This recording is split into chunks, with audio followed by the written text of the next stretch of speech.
محبت حرف آخر از اے کمپلیٹ ناول بائی راحت جبی۔ یہ بخاری لاج ہے جہاں بخاری صاحب اپنی بیوی اور بچوں کے ساتھ رہتے ہیں۔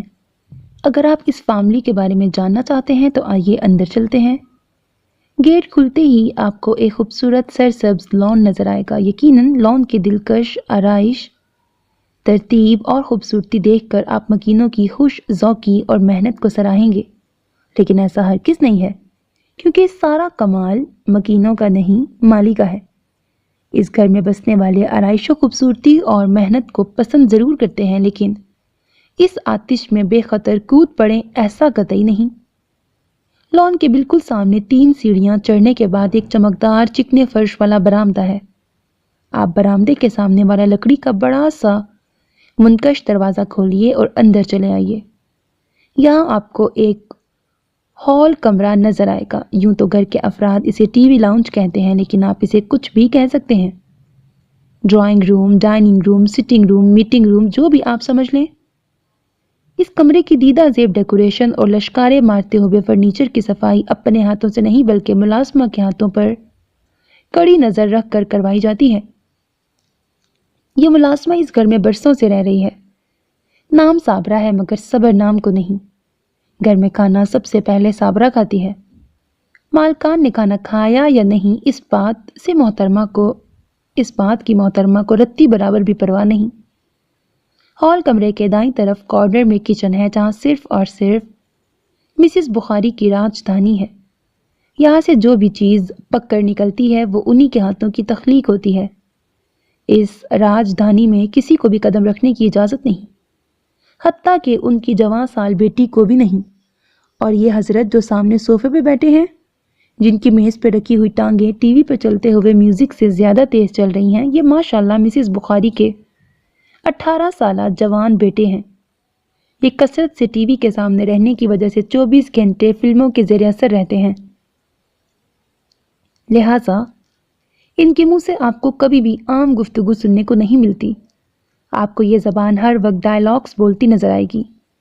موصوف اس وقت بہت مصروف ہیں کیونکہ ARY چینل پہ میرا کا انٹرویو چل رہا ہے، لہٰذا وہ اس وقت ہمیں بالکل لفٹ نہیں کرائیں گے۔ آئیے ہم آگے چلتے ہیں۔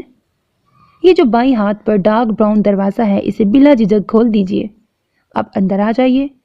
کمرے کی تزئین و آرائش دیکھ کر گھبرانے کی قطعی ضرورت نہیں۔ اس کمرے کے مکین کو بے شرم مت کہیے، بلکہ اس کے اعلیٰ ذوق کی داد دیجئے۔ بریکٹ یہ زرعی اقوال کمرے کی مالکہ کے ہیں۔ جو کچھ آپ نے دیکھا ہے وہ ہم بھی دیکھ رہے ہیں۔ دروازے کی black side per king of style شان کا قد آور پوسٹر چسپاں ہے، جس میں محترم نے شرٹ اتار کر کندھے پہ لٹکا رکھی ہے۔ دروازے کی بالکل ساتھ والی دائیں دیوار پر ہمایوں سعید اپنی فطری فلرٹ طبیعت سے مجبور مستانی آنکھوں سے سامنے دیکھ رہے ہیں۔ اس طرف آئیے، بیڈ کی بیک سائڈ پر ابرار الحق اپنی شرٹ اور چمکتی ہوئی بلیک جیکٹ کے کالر کھولے مائک پر گنگنا رہے ہیں۔ آنسا اشوا بخاری صاحبہ اس وقت بستر پہ نیم دراز ڈائجسٹ پڑھنے میں مصروف ہیں۔ یہ ابھی پچھلے ہفتے BA کے پیپرز دے کر فارغ ہوئی ہیں۔ مشاغل ان کے جو ہیں وہ آپ جان ہی چکے ہیں۔ ذاتی طور پہ یہ کیا سوچتی ہیں وہ بھی ہم آپ کو بتا ہی دیتے ہیں۔ نمبر 1، یہ آئیڈیلزم پر دل و جان سے یقین رکھتی ہیں۔ نمبر 2، اپنی ازدواجی زندگی کے بارے میں سنجیدگی سے سوچتی ہیں۔ نمبر 3، اپنے لائف پارٹنر کی جتنی خوبیاں انہوں نے اپنے دل و دماغ میں بنا رکھی ہیں، اس کا معیار آسمان سے جا کے ملتا ہے۔ نمبر 4، انہوں نے اپنی پوری زندگی میں دوران تعلیم آسان سے آسان سبجیکٹ پڑھے ہیں۔ ہمیشہ وہ کرتی ہیں جس میں جان نہ مارنی پڑے، اپنے لیے آسانیاں تلاش کرتی ہیں۔ کال و فعل کا تضاد دیکھیے۔ مرد وہ پسند کرتی ہیں جو مشکل سے مشکل کام کو چٹکیوں میں کر لیں۔ یہ جینیس اور انٹلیکچوئل مردوں کو پسند کرتی ہیں۔ سیدھے سادے شریف لڑکے ان کو ایک آنکھ نہیں بھاتے۔ خود انتہائی نازک ہیں، لیکن لمبے چوڑے مرد ان کی آئیڈیل لسٹ پر پہلے نمبر پہ آتے ہیں۔ پاکستانی پنجابی فلمیں ذوق و شوق سے دیکھتی ہیں، لیکن یہ بھی چاہتی ہیں کہ مرد یہ فلمیں ہرگز نہ دیکھیں، کیونکہ مردوں کے لحاظ سے محترمہ ان فلموں کے معیار سے مطمئن نہیں۔ یہ خود نہ بولنے سے پہلے سوچتی ہیں نہ بولنے کے بعد، لیکن چاہتی ہیں کہ مرد بولنے سے پہلے اپنی بات کو 100 بار تولیں۔ یہ اپنے مخاطب سے ہر طرح کا سوال پوچھ لیتی ہیں۔ کل ہی اپنے ماموں سے پوچھ رہی تھی،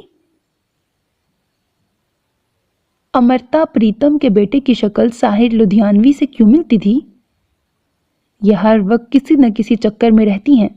اگر موٹی ہو رہی ہیں تو ڈائٹنگ کے چکر، شان کی پنجابی فلم دیکھنی ہے تو چھپانے کے 101 چکر، کورس کی کتاب میں چھپا کے ڈائجسٹ پڑھنے کے چکر، فلم چودھرانی کا ایک خاص گانا بھی بہت چکر چلانے کے بعد 3 شفٹوں میں دیکھا گیا تھا۔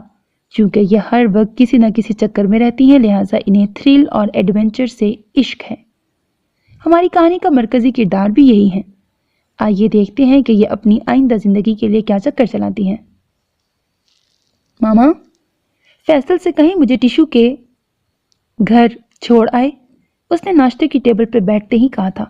ہفتے میں 3 بار ٹیشو کے گھر جاتی ہو تم؟ ناشتے کے لوازمات سجاتے ہوئے ماما نے تنبیہی لہجے میں کہا، مجھے کچھ ضروری کام تھا اس سے۔ صابرہ، میرے کمرے کی بیڈ شیٹ بدل دینا۔ ماں کو جواب دینے کے بعد وہ پیچھے پلٹ کر صابرہ سے مخاطب ہوئی، ہر 2 دن بعد آپ کی بیڈ شیٹ بدلنی ہوتی ہے؟ خود دھونی پڑے تو پتہ چلے، پیچھے سے حسب معمول جواب آیا تھا۔ تم بہت بولتی ہو اور یہ اتنی لمبی قمیض مت پہنا کرو، الجھن ہوتی ہے تمہیں دیکھ کے۔ وہ اس کی پاؤں کو چھوتی قمیض کو ناگواری سے دیکھ رہی تھی۔ لو جی، اتنا زیادہ کپڑا تھا، باقی بچ جاتا تو درزی نے رکھ لینا تھا۔ میں نے کہا تم پورے کپڑے کی قمیض سی دینا۔ حسابی کتابی تو وہ ہمیشہ سے تھی، تمہاری بھی نرالی ہی منطق ہے۔ اس نے چائے کا کپ لبوں سے لگا لیا۔ ناشتہ کر لو تو صابرہ کے ساتھ مل کے صفائی کروا دینا۔ رات کو آندھی چلی تھی، سارے گھر میں گرد جمی ہے۔ ماما نے برتن سمیٹتے ہوئے اسے جو حکم دیا تھا وہ اس کی روح فنا کرنے کے لیے کافی تھا۔ کون؟ میں؟ مارے صدمے کے اس کی آواز نکل ہی نہیں رہی تھی۔ ہاں تم؟ وہ کچن کی طرف پلٹتے ہوئے بولی۔ پہلے آپ کے کمرے سے شروع کریں اشوا بی بی۔ کسی ہیلپر کے خیال سے صابرہ کی تو 10 کلو کیلوریز بڑھ گئی تھی۔ چلو ایسا ہی کر لیتے ہیں۔ وہاں تو آواز نہیں نکل رہی تھی، بمشکل اٹھ کر وہ اس کے پیچھے چل پڑی۔ ساتھ والے کھوکر صاحب کے گھر میں کل پتہ ہے کیا ہوا تھا؟ کام شروع کرتے ہی اس نے حسب عادت تمہید باندھ لی تھی۔ کیا ہوا؟ بستر کی چادر جھاڑتے ہوئے وہاں بے دلی سے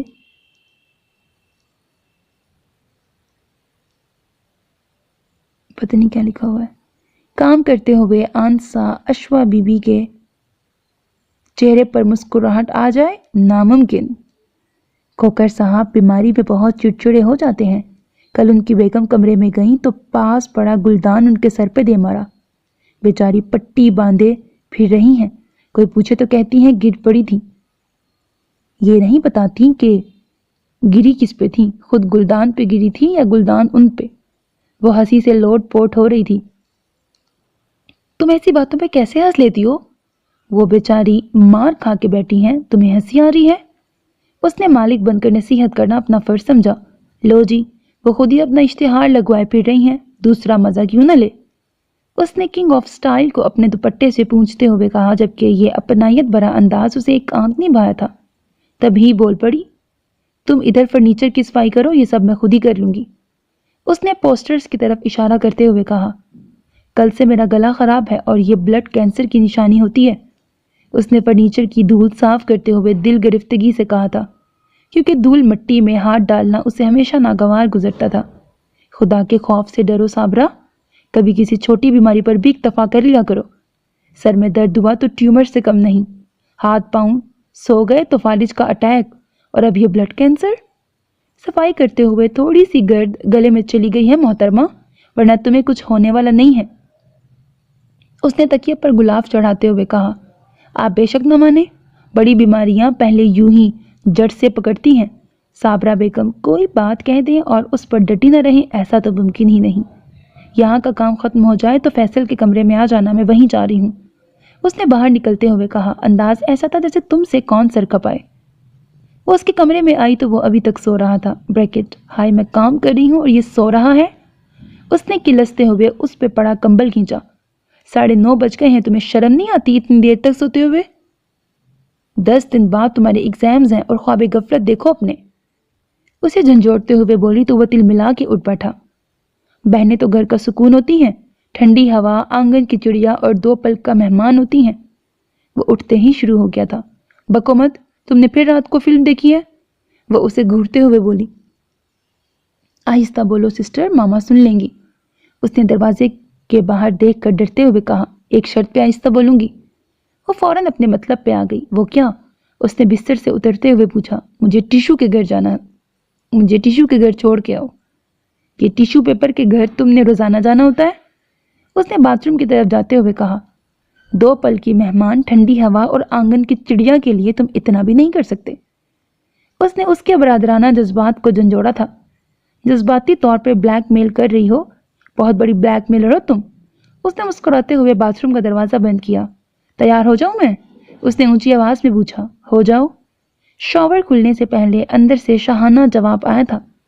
پھر اگلے 1 گھنٹے میں پورا گھر چمکانے کے بعد وہ نک سک سے درست حالت میں ماما سے اجازت لینے کے بعد اٹینشن پوزیشن میں کھڑے فیصل کے ساتھ گاڑی تک آئی تو تائی امی کے گھر کے گیٹ کے باہر کھڑی بلیک کرولا دیکھ کر وہ چونک گئی تھی۔ یہ حیدر بھائی کب آئے؟ واپسی پر پتہ چل جائے گا۔ اس نے سامنے ڈیش بورڈ پر پڑی کیسٹ اٹھا کر دیکھتے ہوئے سوچا تھا۔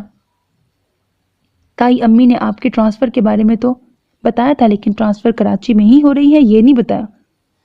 اس نے چائے کی ٹرے ٹیبل پہ رکھنے کے بعد حیدر بھائی کی طرف دیکھتے ہوئے کہا، مجھے تو خود نہیں پتا تھا اور نہ ہی اس نے بتایا۔ روزانہ پوچھتی تھی کہ کہاں ہو رہی ہے تو بتا کر نہیں دیا اس لڑکے نے۔ لو اب چل گیا بتا۔ تائی امی نے خوشی سے نہال اپنے ہونہار بیٹے کی طرف دیکھتے ہوئے کہا، ایکچولی جاب کے اتنے مختصر عرصے میں ٹرانسفر ہوتا تو نہیں، لیکن دس از مائی گڈ لک کہ یہ سب ہو گیا اور پھر اپنے ہی شہر میں۔ اس نے ذرا سا آگے ہوتے ہوئے اشوا کے ہاتھ سے چائے کا کپ پکڑتے ہوئے کہا، 2 سال پہلے MCS کرنے کے بعد اسے ایک ملٹی نیشنل کمپنی میں بہت پرکشش جاب کی آفر ہو چکی تھی۔ اس کمپنی کی ایک برانچ کراچی میں قائم تھی، تو اس کا ٹرانسفر بھی یہیں ہو گیا تھا۔ ان 2 سالوں میں کبھی وہ کراچی آیا بھی تو اشوا کی اس سے ملاقات مختصر رہی تھی۔ زیادہ سے زیادہ وہ 1-8 دن کے لیے، تب بھی تو وہ کالج میں ہوتی کبھی یا اکیڈمی۔ یوں بھی وہ اس سے زیادہ بات نہیں کرتی تھی کیونکہ وہ ہمیشہ سے بہت کم گو اور پڑھاکو قسم کا بندہ تھا۔ بچپن میں یا بچپن کے بعد جب بھی اس کے پاس بیٹھتی وہ ہمیشہ پڑھائی کے متعلق سوال کیا کرتا، اسکول کیسا جا رہا ہے، ٹیوشن کس سے لیتی ہو، تمہارا فیوریٹ ٹیچر کون ہے، کس ٹیچر کا لیکچر تمہیں جلدی سمجھ میں آتا ہے، کون سا سبجیکٹ پڑھنے میں تمہیں مزہ آتا ہے۔ گرلز اس قسم کے سوالوں کی وجہ سے اسے اس بندے سے خاصی چڑ ہو گئی تھی۔ یہ اس قسم کے سوال کیوں پوچھتے ہیں؟ یہ کیوں نہیں پوچھتے کہ تمہیں ٹام اینڈ جیری زیادہ پسند ہے یا لائن کنگ، یا یہ کہ تمہیں فل ہاؤس زیادہ اچھی لگتی ہے یا لے آؤٹ؟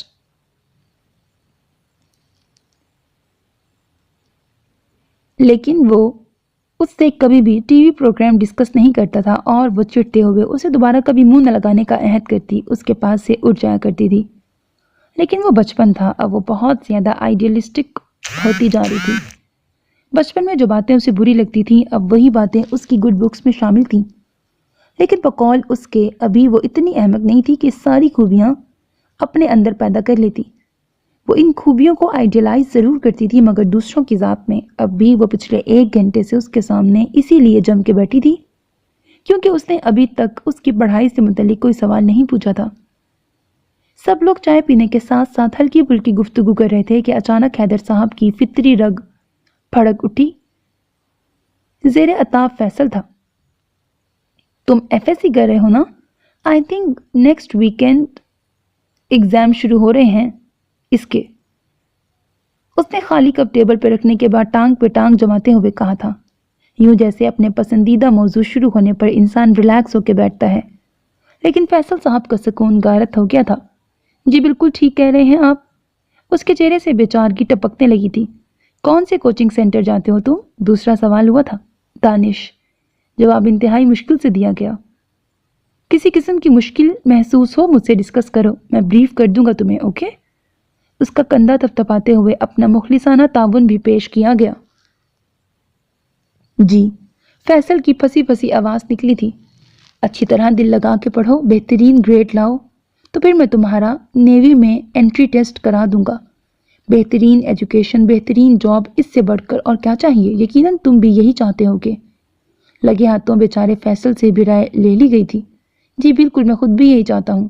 اس نے بہت صدمے سے رائے دینے والے کا چہرہ دیکھا تھا۔ اشوا، تمہارے تو غالباً بی اے کے پیپرز ہو چکے ہیں۔ اب توپوں کا رخ اس کی طرف مڑ گیا تھا، اور وہ جو پچھلے کئی لمحوں سے بہت دلچسپی سے اسے دیکھ اور سن رہی تھی بے اختیار چونک پڑی۔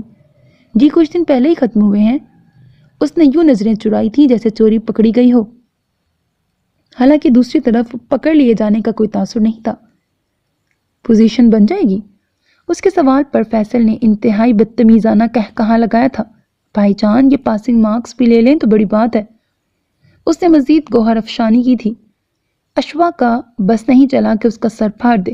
خبردار، جو میری بیٹی کو تنگ کیا تو خود کے نمبر آئیں گے تو پتہ چلے گا، تائی امی نے اسے اپنے ساتھ لگاتے ہوئے کہا۔ بس دونوں کی نوک جھونک سارا دن اسی طرح چلتی رہتی ہے۔ وہ پیپر دے کے آتی تھی تو یہ اسے ستانے کے لیے نمبروں کا حساب کرنے بیٹھ جاتا تھا۔ کوئی موقع تو یہ لڑکا ہاتھ سے جانے نہیں دیتا۔ ماما بھی اس کے ساتھ آ کے بیٹھ گئی تھی۔ یہ پوزیشن، گریڈ، ان سب کی اہمیت بہت زیادہ صحیح، لیکن اصل بات تو پاس ہونا ہے۔ اگر آپ پاس ہو گئے تو پھر پوزیشن، گریڈ سب ایک ہو جاتا ہے۔ کامیابی کی لائن میں شامل ہو گئے تو پھر سب برابر۔ وہ جینیس سامنے بیٹھ کر بڑی خوبصورتی سے اس کے جلے دل پر پھپھولے رکھ رہا تھا۔ اس نے بہت چوڑ نظروں سے اپنے ہمدرد کی طرف دیکھا تھا جو پوزیشن ہولڈر اور پاسنگ مارکس والے کو ایک ہی لائن میں کھڑا کر رہا تھا۔ محض اس کا دل رکھنے کے لیے اسے اپنے اندر کی حالت انتہائی مشکوک محسوس ہونے لگی تھی۔ یہ جو کچھ بھی ہو رہا تھا صحیح نہیں تھا، کیونکہ اس کے آئیڈیل کے دروازے دھڑا دھڑ کھل رہے تھے۔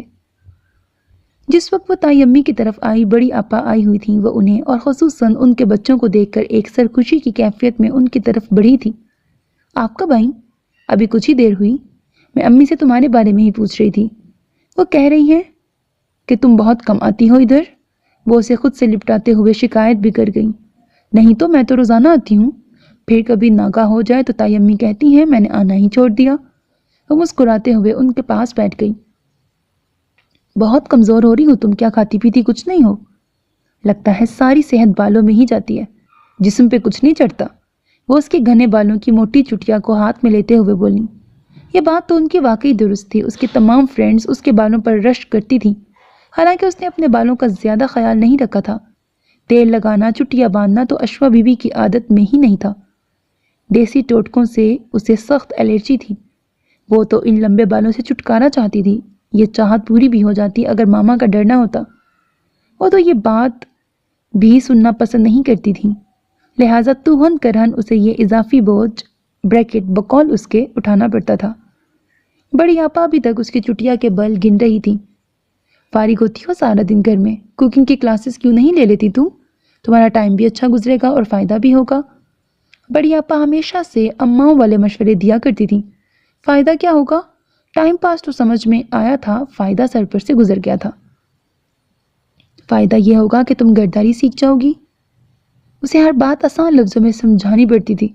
چھوڑیں آپا، ماما اور صابرہ ہیں نا، اس نے کچھ بیزاری سے کہا۔ لیکن شوہر کے گھر میں تو ماما اور صابرہ نہیں ہوں گی، پھر کیا کرو گی؟